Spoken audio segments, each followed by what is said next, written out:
Well, good morning, everybody. Here we are with week 3 of History of Hymns.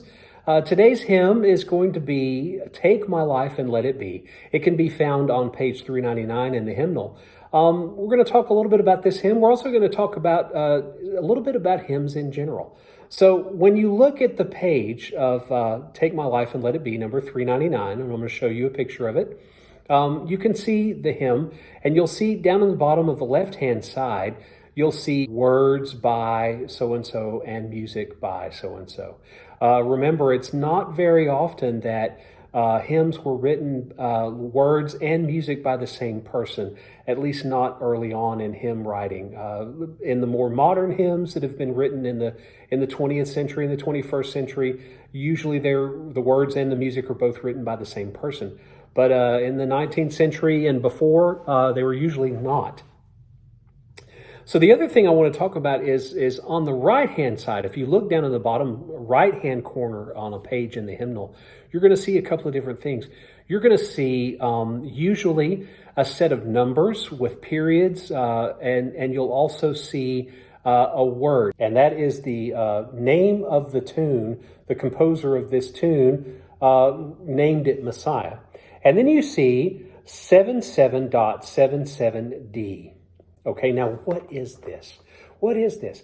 Well, what this is it is a pattern of syllables. Okay, so what this means is that there is a line with 7 syllables and a line with 7 syllables, and then a break, and then a line with 7 syllables and a line with 7 syllables. And the D means to duplicate. So 7-7 break, 7-7 break, 7-7 break, 7-7 break. And that's what that means. So why do we have this? Why is this in our hymnal? Well, here's why. Hymnals in the old days would only be a set of words. They would be poetry books. You would have a page, and it would just have the lyrics written on it. And it would have that code. It would have that code of 77.77.D. And then there would be a separate book that would be a tune book. And so what the person who was in charge of the music for that Sunday would do would be usually the pastor would pick out what hymns they wanted, or sometimes the music director. They would find the hymns that they wanted to sing for that particular Sunday, and they would find the words. And then they would say, okay, I need to find a tune to match this pattern. So then they would find a tune that matched that same pattern. So the books were sold separately. So a church may have 4 or 5 different hymn books and 4 or 5 different tune books. And the church organist or church music director would pick a tune that made the most sense to them. A lot of times the tunes would be ones that were familiar to that church, or they would be tunes that were, maybe someone wrote a tune, and so it was only used at that church. So they would find a set of words that fit that tune. So how does all this work? Well, for example, this particular hymn, in the Presbyterian hymnal, which I grew up with, being raised Presbyterian, there are, instead of 3 verses like in the Methodist hymnal, there are 6 verses.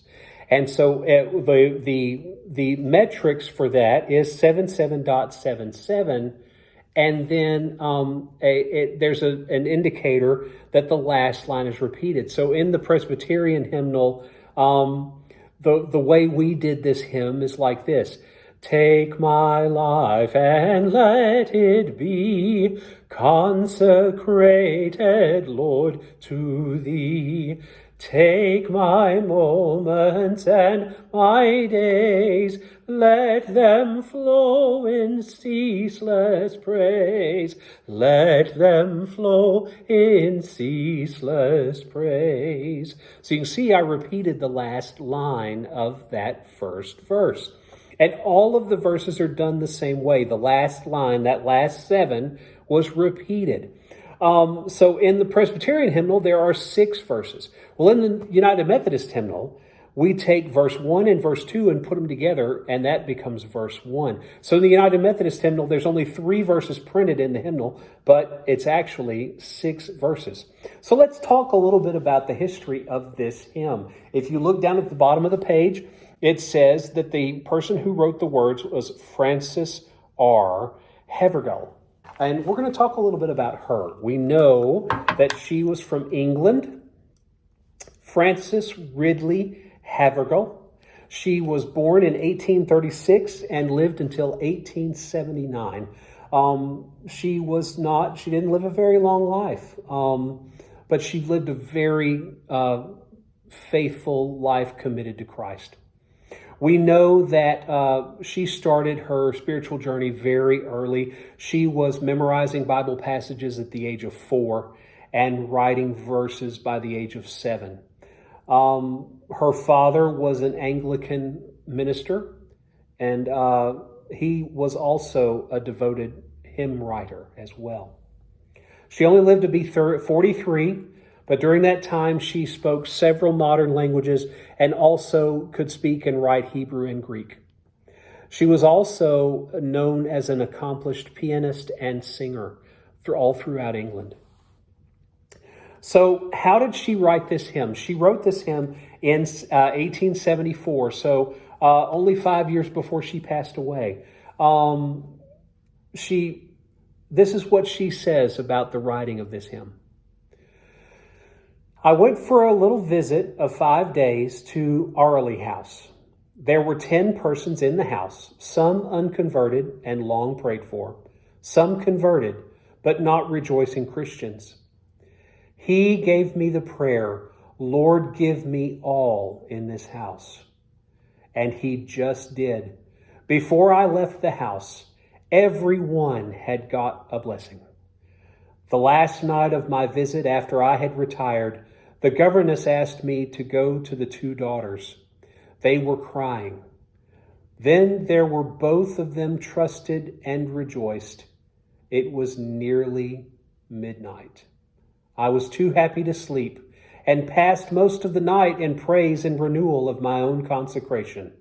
And these little couplets formed themselves and chimed in my heart one after another till they finished with ever, only, all for thee. So this is a hymn of consecration, and it covers every aspect of surrender to him. The original text, like I said, appears in 6 4-line stanzas. In the United Methodist hymnal, 2 stanzas are combined to produce 3 longer ones. The hymn first appeared in 1876 in Charles Snep's Songs of Grace and Glory. And it appeared under the heading of 2 Samuel 19:30. Yes, let him take all. According to the late Methodist hymnologist and Southern Methodist University professor, Fred Geely.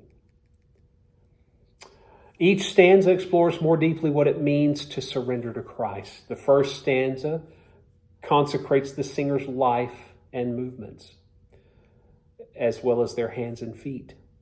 The second stanza is somewhat autobiographical of Havergal being a musician. It consecrates her voice and her lips, but then continues with her possessions, her silver and gold, and her intellect. And then the last stanza talks about the personal attributes at the core of one's being, their will, their heart, their love, and their self. This hymn is often used as a stewardship hymn, so it's rightly so that it would be our hymn for today, being Covenant Sunday. So this is why we've chosen this hymn for today.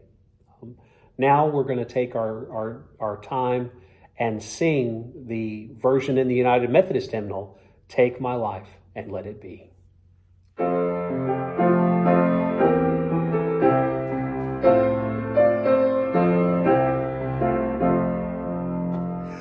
Take my life and let it be consecrated, Lord, to thee. Take my moments and my days, let them flow in ceaseless praise. Take my hands and let them move at the impulse of thy love. Take my feet and let them be swift and beautiful for thee. Take my voice and let me sing, always only for my King. Take my lips and let them be filled with messages from thee. Take my silver and my gold, not a mite would I withhold. Take my intellect and use every power as thou shalt choose. Take my will and make it thine, it shall be no longer mine. Take my heart, it is thine own, it shall be thy royal throne. Take my love, my Lord, I pour at thy feet its treasure store. Take myself and I will be